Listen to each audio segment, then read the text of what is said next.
Good evening all of you. कैसे हैं आप सभी? वेलकम करती हूँ माधुरी आप सभी का एमबीलो क्लासेस में। देखो आज मैं आपको बीएनएसएस का सेक्शन नंबर 173 एक्सप्लेन करने वाली हूँ। देखो इससे पहले जो सीआरपीसी थी उस सीआरपीसी में सेक्शन नंबर था 154 जो डील करता था एफआईआर के बारे में। यही सेक्शन एज इट इज 173 में है जो कि डील करता है एफआईआर के बारे में। यहाँ पे कुछ चेंजेस किए गए हैं, कुछ तो एक दो पॉइंट्स ऐड किए गए हैं, कुछ नई चीजें हैं, वो भी मैं आपको इन क्लास ही बताऊंगी। बट इस सेक्शन को देख के जो डर लगता है कि जो सबसेक्शंस हैं, जो इसके क्लॉजेस हैं, प्रोविजो है, सब प्रोविजो है, वो किस तरीके से हमें पढ़ने हैं, तो पहले मैं आपको इस सेक्शन का एक स्ट्रक्चर बता देती हूँ कि एक्चुअल में इस सेक्शन को बनाया किस फॉर्मेट में है। देन इसके मैं की पॉइंट्स आपको बताऊंगी, सारा सेक्शन एक्सप्लेन करूंगी। उसके बाद अगर आप डायरेक्ट की लैंग्वेज जाके आप पढ़ोगे तो आपको इजी समझ आ जाएगा। तो चलिए स्टार्ट करते हैं। देखो सबसे पहले आप ध्यान रखना कि 173 को जो इसका टाइटल है संज्ञेय मामलों में इत्तेला, क्या कहा? संज्ञेय मामलों में इत्तेला।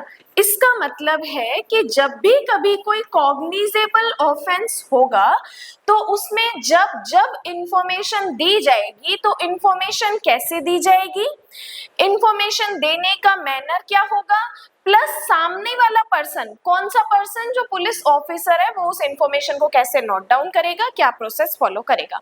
इसको हम शॉर्ट में बोलते हैं एफआईआर, फर्स्ट इंफॉर्मेशन रिपोर्ट। अब देखो इस सेक्शन का फॉर्मेट क्या, 173 में टोटल 4 सबसेक्शन दिए। जैसा जैसा मैं आपको बता रही हूँ, अगर आप साथ साथ ब्रेक लेके बैठोगे तो आपको और भी ज्यादा अच्छे से क्लियर हो जाएगा जैसे मैं फॉर्मेट बता रही हूँ। देखो subsection 1, subsection 2, subsection 3 and subsection 4। अब इसका जो सबसेक्शन 1 है, इस सबसेक्शन 1 में 2 क्लोजेस दे रखे हैं, क्लोज 1 एंड क्लोज 2। इसके बाद हमें इसमें 2 प्रोविजो और दिए हुए हैं। अब इस सबसेक्शन 1 में हमें 2 प्रोविजो और दिए हुए हैं, जो परंतुक है वो 2 है, ठीक है। अब इस जो ये सेकंड वाला ए और बी जो परंतुक है और जो ये सेकंड वाला परंतुक है, इस सेकंड वाले परंतुक में भी हमें 3 बातें एक्सप्लेन की हुई है, first, second and third. First proviso तो बिल्कुल सिंपल है, सेकेंड प्रोविजो जो है उसमें 3 बातें हमें एक्सप्लेन की हुई है। सबसेक्शन 2 बिल्कुल सिंपल है, सबसेक्शन 3 में 2 क्लोजेस दिए हुए हैं, सबसेक्शन 3 में 2 क्लोजेस दिए हुए हैं एंड सबसेक्शन 4 बिल्कुल सिंपल है। अब जो मैं आपको 173 एक्सप्लेन करने वाली हूँ वो इस फॉर्मेट में एक्सप्लेन करने वाली हूँ। देखो ये फॉर्मेट इसलिए समझना जरूरी है क्योंकि ये 173 जो है ये अपना प्रॉपर 10 से 15 नंबर का मेंस का क्वेश्चन है। अब मेंस का क्वेश्चन है तो बेरेक्ट के अकॉर्डिंग चीजें हमें एक्सप्लेन करनी पड़ेगी। डायरेक्ट बेरेक्ट रटने बैठेंगे तो चीजें लॉन्ग टर्म तक याद नहीं रहेंगी, की पॉइंट से हम चीजों को याद रख सकते हैं। तो पहले आपको इस फॉर्मेट को माइंड में बिठाना है कि यस 173 में 4 सबसेक्शन है, सबसेक्शन 1 में 2 क्लोजेस दे रखे हैं, 2 प्रोविजो दे रखे हैं, सेकंड प्रोविजो में 3 पार्ट दे रखे हैं, सबसेक्शन 2 सिंपल, सबसेक्शन 3 में 2 क्लोजेस एंड सबसेक्शन 4 सिंपल। अब समझना क्या कह रहा है, देखो सबसेक्शन 1 कह रहा है, अब फिर से थोड़ा सा इस मैं साथ के साथ आपको इसके की पॉइंट बताती हूँ कि क्या क्या चीजें इसमें एक्सप्लेन की गई है। देखो सबसेक्शन 1 कहता है कि जब कभी संज्ञेय मामलों में पुलिस ऑफिसर को इंफॉर्मेशन दी जाती है, इत्तेला दी जाती है, तो वो इत्तेला 2 तरीके से होती है, एक होती है मौखिक और एक होती है इलेक्ट्रॉनिक। क्या कहा? पुलिस ऑफिसर को जब भी आप इंफॉर्मेशन देने जाते हो तो आप इंफॉर्मेशन 2 तरीके से दे सकते हो, एक तो पुलिस स्टेशन जाकर जो आपके साथ घटना हुई है या किसी और के साथ घटना हुई है और आप बीच में कौन हो, इन्फॉर्मेंट हो, इंफॉर्मेशन दे रहे हो, तो आप मौखिक तरीके से इंफॉर्मेशन दोगे। जब आप मौखिक तरीके से इंफॉर्मेशन दोगे तो उस अकॉर्डिंग वो चीजें लेखबद्ध कर ली जाएंगी, लिख ली जाएंगी। लिखने के बाद आपसे क्या करवा लिया जाएगा, पढ़कर सुनाया जाएगा एंड आप एग्री कर देते हो यस जो मैंने बताया है ये वही चीज आपने लिखी है, तो फिर आपसे उस पर सिग्नेचर करवा लेंगे कि आप गए, आपने चीजें बताई, सामने वाले पुलिस ऑफिसर ने लिखी, लिखने के बाद आपको पढ़कर सुनाया, आपने कहा हाँ जी यही चीजें हैं, उस पे आपने सिग्नेचर कर दिए, ठीक है। अब एक तरीका होता है कि जब आप इलेक्ट्रॉनिक फॉर्म में, मतलब आप अपने एरिया पे बैठकर पुलिस को by phone, by telephone information दे रहे हो कि ये घटना हो चुकी है। अब यहाँ पे क्या होगा, जब आप इलेक्ट्रॉनिक तरीके से इंफॉर्मेशन दे रहे हो तब विद इन 3 days आपको पुलिस स्टेशन में जाकर और उस इंफॉर्मेंट पे क्या करना पड़ेगा, सिग्नेचर करना पड़ेगा।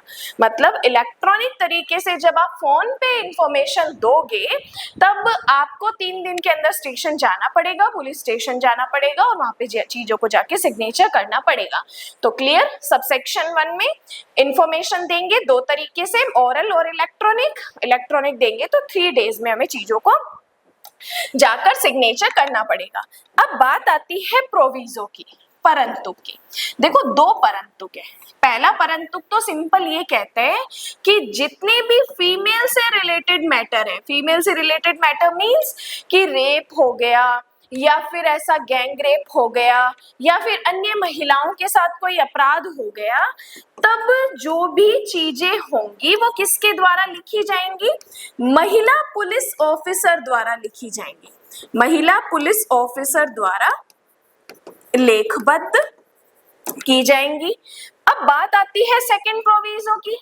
सेकंड प्रोविजो में 3 बातें हमें बताई गई है कि अगर मान लो महिला ने जिसके साथ अपराध हुआ है वो खुद जाकर पुलिस स्टेशन में बता रही है तो सामने भी एक महिला पुलिस ऑफिसर होगी जो चीजों को नोट डाउन करेगी।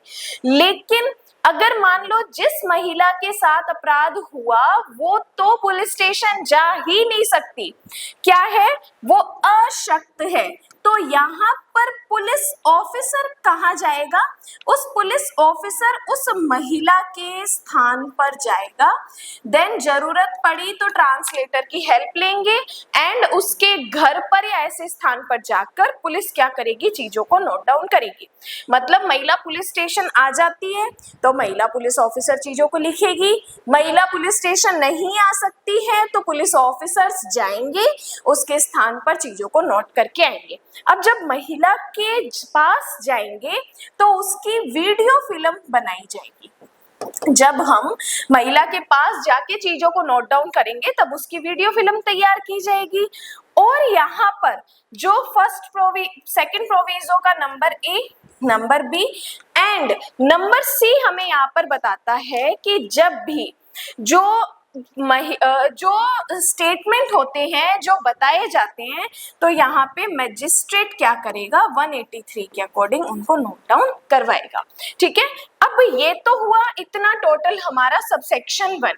अब बात करते हैं सबसेक्शन 2 के। देखो सबसेक्शन 2 सिंपल सी चीज है कि जो सूचना देने वाला है उसको उसकी जो फॉर्मेट पे हमने इंफॉर्मेशन लिखी है या एग्जाम्पल FIR है तो उसकी कॉपी हम क्या करेंगे, उसे फ्री ऑफ कॉस्ट दे देंगे। क्या करेंगे, फ्री ऑफ कॉस्ट कॉपी दे देंगे। अब बात आती है सबसेक्शन 3, वेरी इंपॉर्टेंट पार्ट है कि जब कभी कोई ऐसा कॉग्निजेबल मैटर है जिसमें पनिशमेंट 3 साल से अधिक और 7 साल तक की है, ध्यान से सुनना, जब भी ऐसा कोई कॉग्निजेबल मैटर है जिसमें पनिशमेंट कितनी है, 3 साल से अधिक और 7 साल से कम की है, तब यहाँ पे पुलिस उप अधीक्षक की पहले हमें परमिशन लेनी पड़ेगी कि 14 दिन के भीतर क्या उसकी कोई प्रिलिमिनरी इंक्वायरी करनी है। अगर ये पुलिस उप अधीक्षक देखता है कि यस मैटर इतना गंभीर है, विचार करता है कि 14 दिन के अंदर उसकी प्रिलिमिनरी इंक्वायरी करनी है, तो पहले प्रिलिमिनरी इंक्वायरी करेंगे। और अगर यहाँ पे ऐसा लगता है कि यस उस मैटर में जो पुलिस ऑफिसर द्वारा, जिसमें हम उससे इंफॉर्मेशन ले रहे हैं, कि प्रथम दृष्टया मामला ऐसा बन रहा है कि यस ऐसी चीज करनी चाहिए, तो यहाँ पे क्या करेंगे, पहले इसकी प्रिलिमिनरी इंक्वायरी करेंगे, उसके बाद मैटर को आगे देखेंगे। एंड बात आती है सबसेक्शन 4 की। सबसेक्शन 4 कहता है कि आप पुलिस स्टेशन गए, पुलिस को इंफॉर्मेशन दी, लेकिन पुलिस इंफॉर्मेशन लिखने से मना कर देता है। तो अब हमारे पास क्या ऑप्शन है कि अब हम पुलिस अधीक्षक को, पुलिस सुपरिटेंडेंट को क्या करेंगे, बाय पोस्ट अपनी इंफॉर्मेशन भेज देंगे। बाय पोस्ट क्या करेंगे, अपनी इंफॉर्मेशन को भेज देंगे।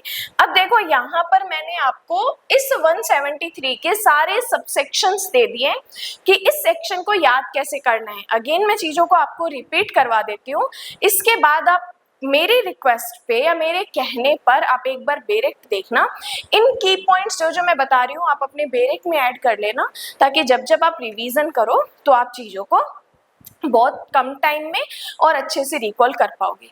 इसी के साथ अगर आप एमडी लॉ क्लासेस के YouTube मेंबरशिप में नहीं जुड़े हो, देखो YouTube मेंबरशिप का क्या बेनिफिट है, यहाँ पर आपको दो तरीके की मेंबरशिप है, एक तो है 59 और एक है 399।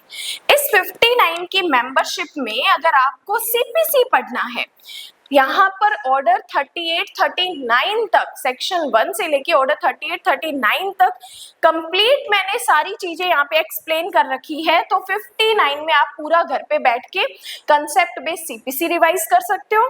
पूरा बीएस से मैंने यहाँ पर भारतीय साक्ष्य अधिनियम पढ़ा रखा है, साथ ही साथ यहाँ पे बीएनएस और बीएनएसएस के प्रीमियम एमसीक्यूज करवा रखे हैं, और तो और कुछ मेंस आंसर राइटिंग के लेक्चर्स भी हैं यहाँ पे कि हमें मेंस में चीजों को कैसे लिखना होता है।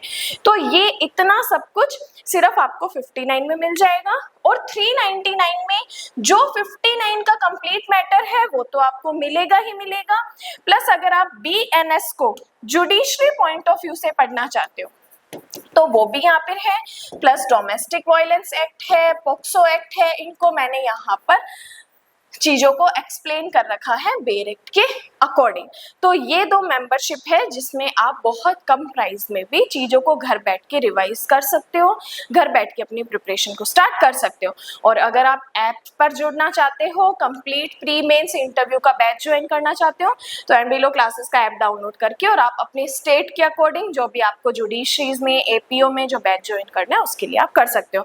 और अभी राजस्थान एपीओ की वैकेंसी आ चुकी है, राजस्थान एपीओ के अकॉर्डिंग भी एक नया बैच स्टार्ट हो रहा है, अर्ली बर्ड ऑफर है। तो आप जिसमें स्टार्टिंग के 5 स्टूडेंट्स होंगे उनको उसमें 10,000 का डिस्काउंट मिलेगा। तो अगर आपको एपीओ का बैच ज्वाइन करना है तो आप मुझे कांटेक्ट कर सकते हैं, डिस्क्रिप्शन में एक नंबर होगा, ठीक है। अब देखो यहाँ पे मैंने आपको बताया 173 जिसमें हम इंफॉर्मेशन देते हैं पुलिस ऑफिसर को, जब ओरल देते हैं तो वो हमें पढ़कर सुनाकर और सिग्नेचर करवा लेते हैं, इलेक्ट्रॉनिक तरीके से देते हैं तो 3 डेज में हमें उस पर सिग्नेचर करना होता है। जो भी हम सूचना देने वाला होता है उसको उसकी कॉपी फ्री ऑफ कॉस्ट दे देते हैं। कॉग्निजेबल कोई मैटर है, 3 से 7 साल तक की पनिशमेंट है, तब पुलिस उप अधीक्षक की पूर्व अनुमति से हम क्या करेंगे, देखेंगे कि यस 14 डेज की प्रिलिमिनरी इंक्वायरी करनी है तो करेंगे, प्रथम दृष्टया मामला विद्यमान है या नहीं है। पुलिस हमारी इंफॉर्मेशन लिखने से मना कर देता है तो हम एसपी को क्या करेंगे, बाय पोस्ट चीजों को भेज देंगे।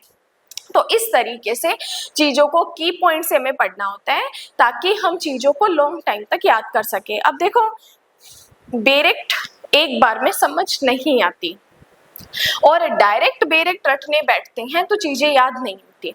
जब भी आप कोई भी सब्जेक्ट स्टार्ट कर रहे हो 3 तरीके से चीजों को पढ़ो। सबसे पहले सेक्शन पढ़ने से पहले उसका कंसेप्ट क्लियर करो कि वो सेक्शन कहना क्या चाहता है। सेकंड फॉर्मेट में आप क्या करोगे, उसके की पॉइंट लर्न करोगे। अब जब आपको ये की पॉइंट सारे लर्न हो चुके हैं तब अगर आप बेरेक्ट की लैंग्वेज जाके पढ़ोगे तो उसमें आपको कोई दिक्कत नहीं आने वाली। इसके अलावा भी अगर आपको कोई डाउट है तो आप मुझे नीचे कमेंट में पूछ सकते हो। और नेक्स्ट आपको कौन सा ऐसा सेक्शन है जो नहीं समझ आ रहा है उसके लिए भी आप मुझे कमेंट कर सकते हो ताकि नेक्स्ट लेक्चर में आपके उस सेक्शन पर बता सकूं। बाकी आज के लिए धन्यवाद एंड जय हिंद।